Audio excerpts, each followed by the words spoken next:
আসসালামু আলাইকুম ওয়া রাহমাতুল্লাহি ওয়া বারাকাতুহু।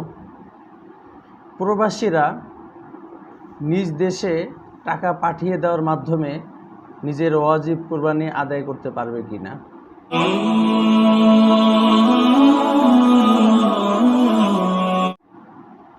এর উত্তর হলো অবশ্যই।